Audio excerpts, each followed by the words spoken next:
अगर मेरी गिरफ्तारी से इस देश में अमन और शांति रहती है तो चलिए, मैं तैयार हूं।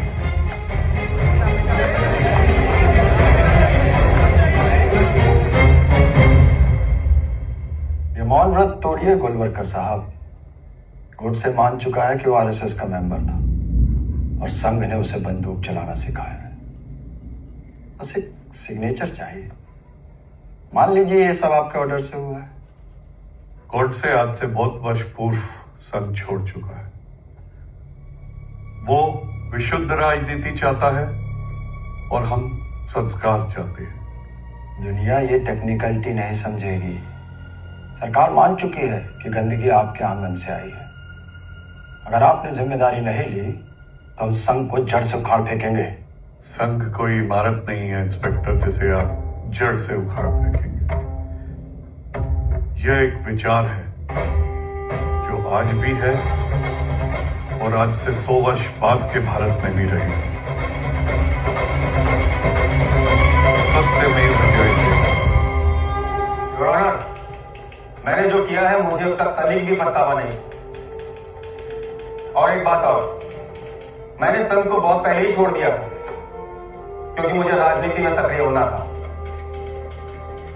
यह मेरा निजी निर्णय था और जिस कार्य को आप अपराध कह रहे हैं उसका श्रेय मेरे अकेले का है।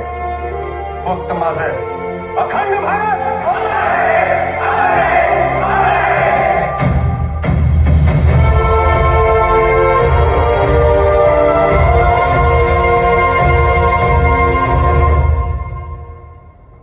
तो आपके हिसाब से बापू की हत्या में आरएसएस का कोई हाथ नहीं था? सच सच कह दीजिए, बापू की आत्मा रोएगी आपका झूठ सुनकर। विकी, तुम बापू की बात कर रहे हो? महात्मा गांधी जी आरएसएस के बारे में क्या सोचते थे ये तुम्हें पता है?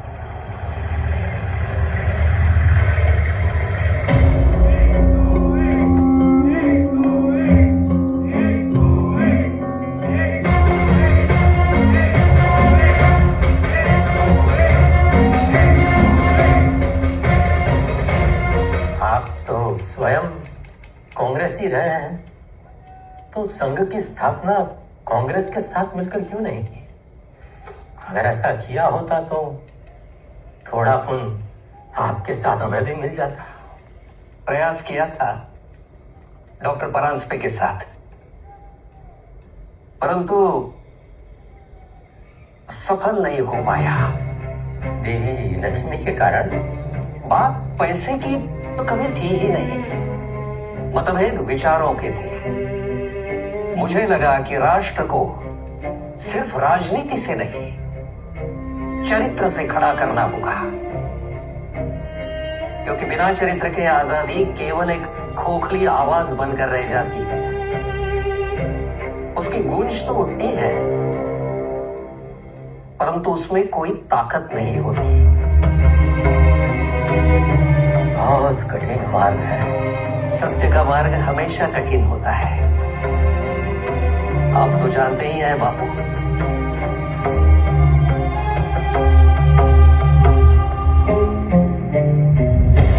जुलाई 1949 बैन हटा दिया गया अनकंडीशनली, बिना किसी शर्त के।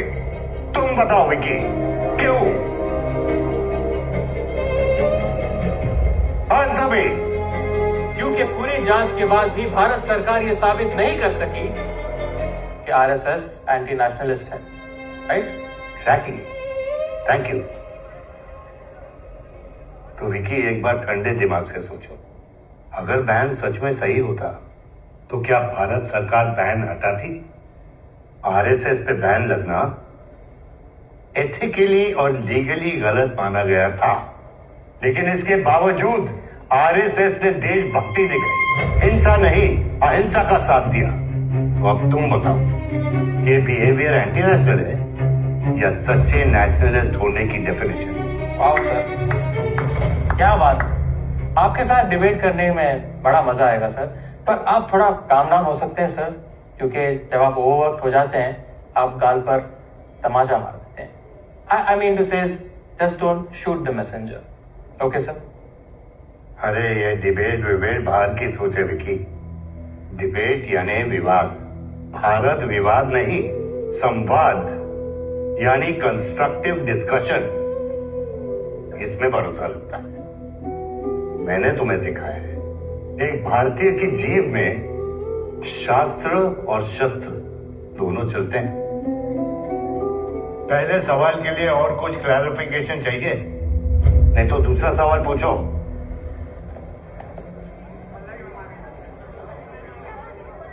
ओके, चलिए इनको इतना ड्यू एडवांटेज दे देते हैं कि गांधी जी की हत्या के वक्त आरएसएस निर्दोष था, उनका कोई इसमें लेना देना नहीं था। लेकिन सर, बट व्हाट अबाउट 1975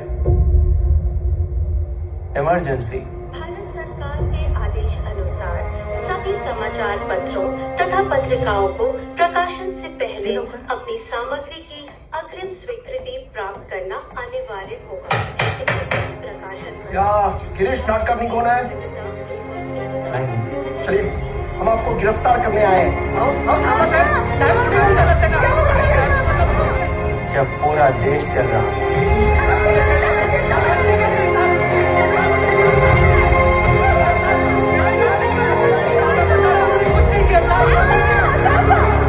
जिस वक्त पूरा विपक्ष जेल में था, आपके लीडर्स इंदिरा गांधी को चिट्ठियां लिख रहे थे, प्लीज हमें छोड़ दीजिए, हम पॉलिटिक्स में नहीं जाएंगे। सर, ये है मेरा दूसरा सवाल। क्या ये सब सच नहीं है कि जब लड़ने का वक्त आया तब संघ ने घुटने टेक दिए थे? What a shame! What a tragedy!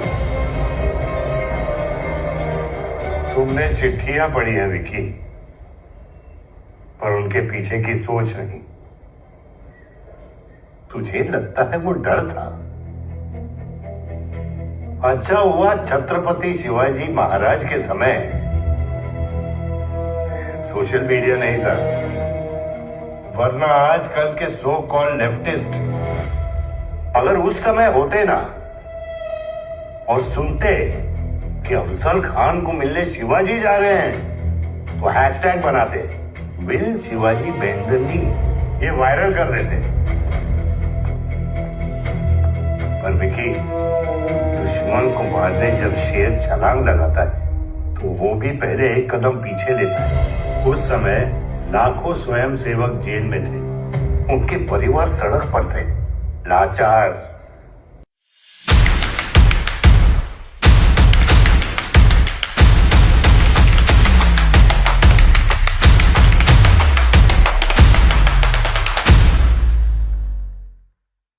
एक सेनापति का धर्म सिर्फ लड़ना नहीं होता विकी, लड़ने वाली अपनी सेना को बचाना भी होता है। बाबा, लोग कहते हैं आप गलत करते हो, पुलिस वाले कहते हैं आप देश के दुश्मन हो। जब सत्ता सवालों से डरती है बेटा, तो वो सवाल पूछने वालों को दुश्मन बना देती है। डरना मत, कभी मत डरना। सच बोलने के लिए एक स्वयंसेवक का साहस चाहिए, याद रखना। सुलोचना नाडकर्णी,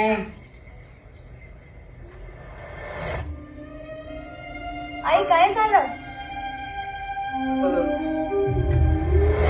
बाबा आपल्याला सोडून देवा घरी गेले रे.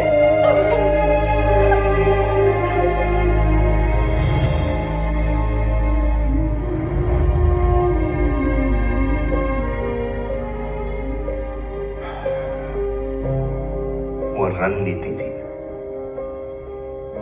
ताकि वो हजारों पिता वापस अपने घर आ सके, ताकि वो बच्चे अनाथ ना हो। तुम आरएसएस के एक्शन को ट्रेजेडी कहते हो, जिसने इस देश के लोकतंत्र को बचाया। जेल के दिनों में इमरजेंसी के दौरान मैंने देखा कि आपके स्वयंसेवक कैसे हैं। जब